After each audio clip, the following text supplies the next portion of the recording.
word mga fans. As we come to the end of the church year, this Sunday and next Sunday and to the November 20th celebration, is focused on endings.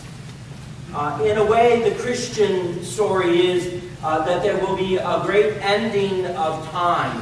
And so the scriptures, especially as the gospel will unfold it, speaks about the ending of time.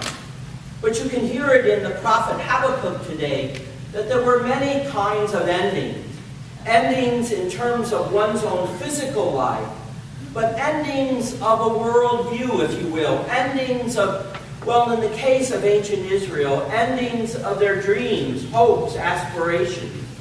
As they came out of slavery, out of the oppression of Egypt, they were promised a land filled with great blessing. But what happened in that story, as it unfolded, is that they misused it, they abused it, they ignored what God had invited them, the kind of life that God had invited them to live. And so the judgment comes that it will be taken away from them. So that sense of hope and promise is cut short, if you will, by the experience of endings, that the destruction of their homes, the destruction of their land, and them being sent into exile. That the story, as it unfolds, is filled with anxiety and anxiousness, a foreboding, if you will. And that's maybe how it is sometimes. In fact, perhaps we feel it right now in our country with the way the political climate is in our midst. A sense of foreboding, depending upon what side of the aisle you might sit on, that it might be of great hope and promise, and for others, it might be a sense of foreboding, an impending doom, if you will. But hidden in the story is this. The prophet Habakkuk says that he's going to go and stand on some kind of street corner, if you will, to watch for the coming of God into their midst. Now, some could interpret that the armies of Assyria and Babylon were indeed the coming of God, that God's judgment was being made against them for all of their wrongdoing. But if you notice, as Habakkuk stands there and begins to hear the voice of God approaching, that the message is really not one of doom and gloom and death and destruction, but one again of promise.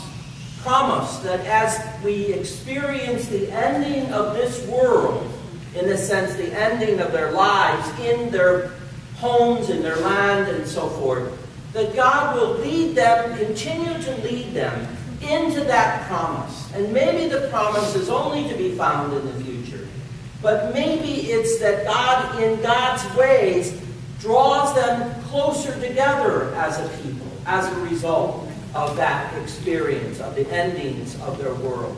That God makes a promise that there is going to be justice, but not in the perversion of the justice as they have experienced it, but rather in the justice that, well, as only the prophets would remind us all, the kind of justice that is indeed a justice of compassion, a justice of healing, of making whole, of setting free.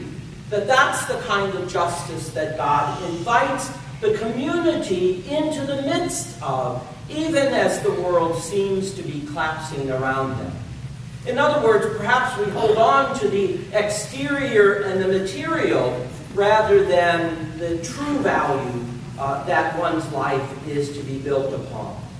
We don't need the material necessarily. We don't need the exterior, but we definitely need the value of compassion, of mercy, of justice.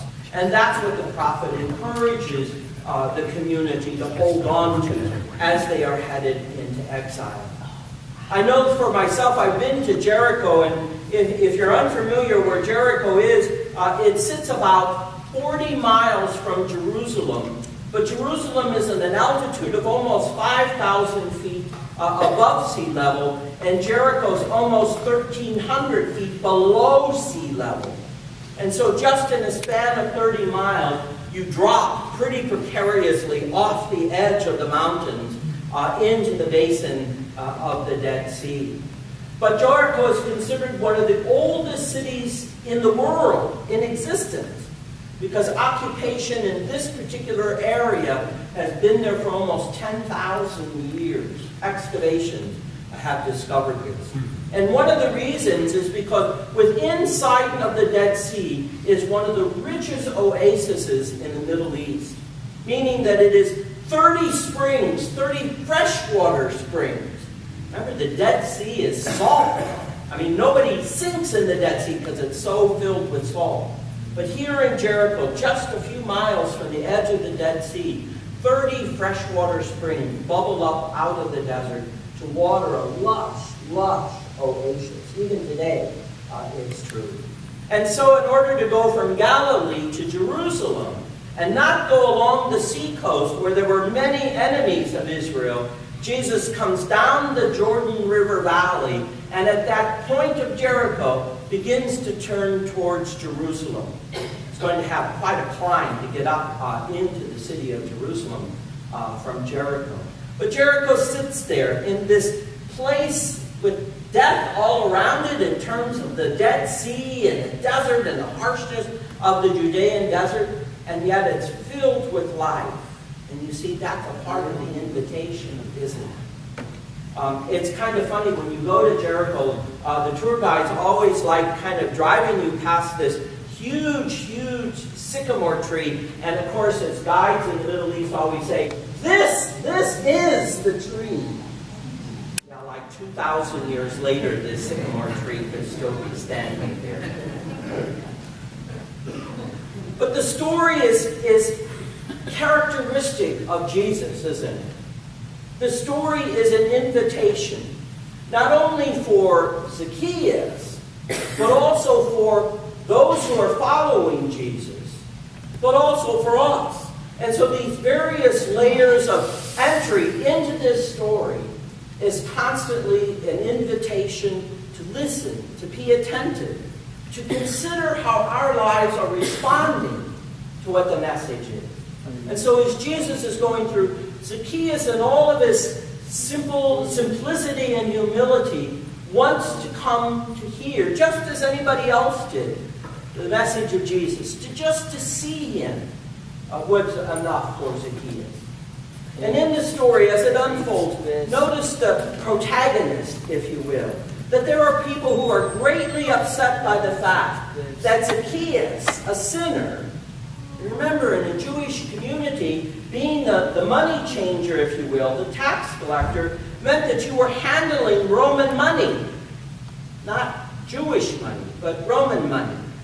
And the image on the Roman coins was of the emperor, who anybody of sensibility would never handle a coin that had the face of Caesar on it, especially as a Jew, because Caesar was thought to be a god, and therefore that's why people accuse Zacchaeus of being a sinner.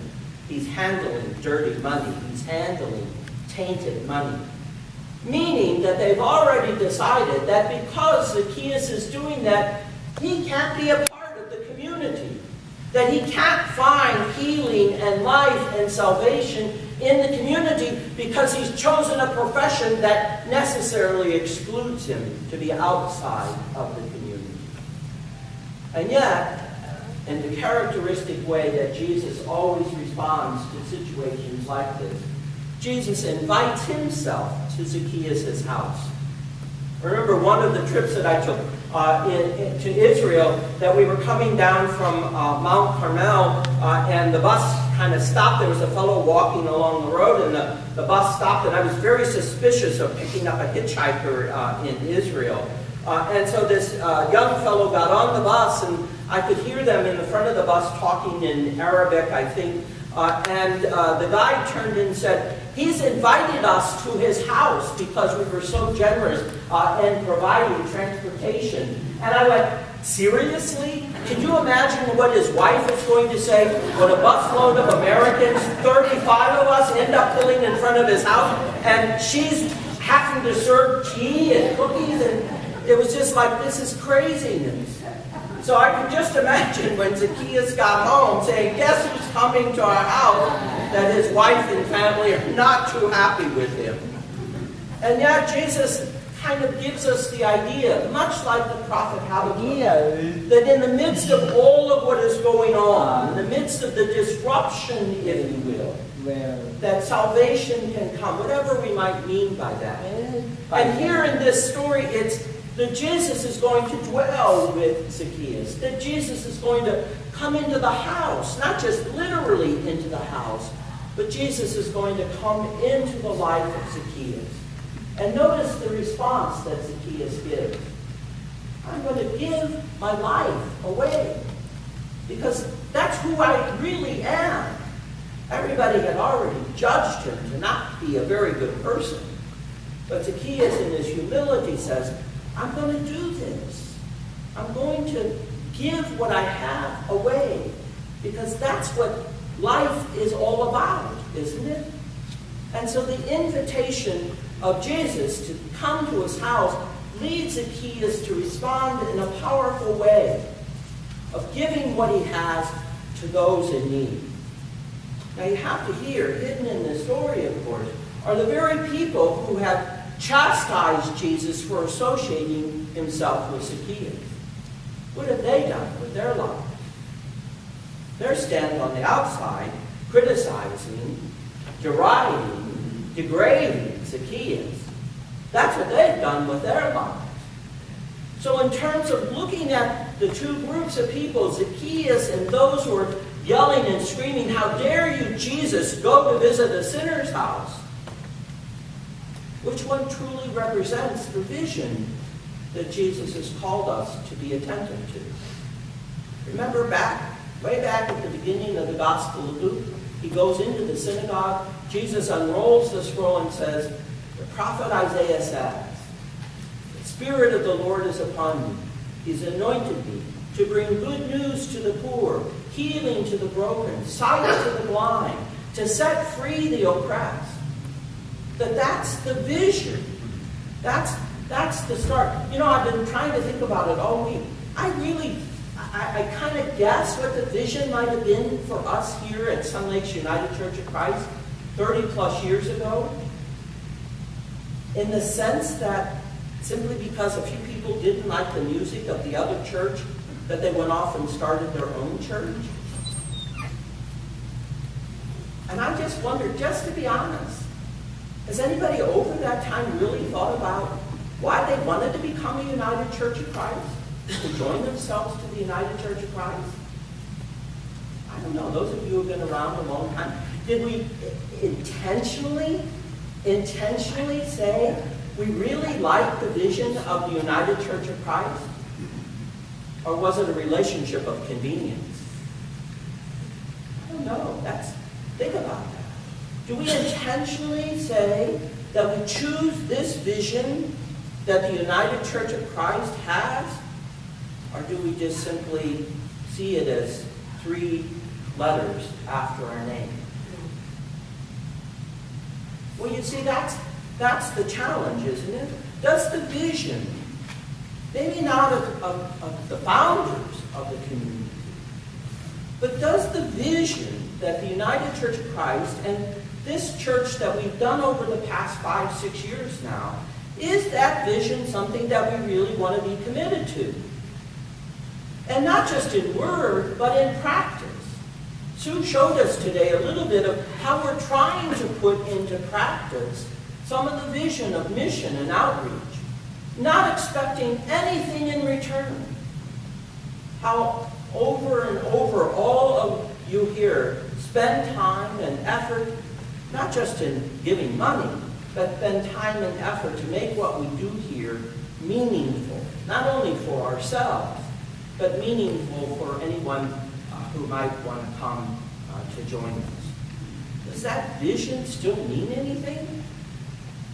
You know, is this the time does that vision motivate us to be more than what we are? Or do we, like the crowds who say, oh, Jesus, you're going to a sinner's house, we're not going to have any of that? That's the challenge, and I think, Edla, that's the challenge of stewardship, isn't it? Do we support the vision? Do we really, intentionally are willing to put our lives behind the vision that we want to have as a community. That's the invitation.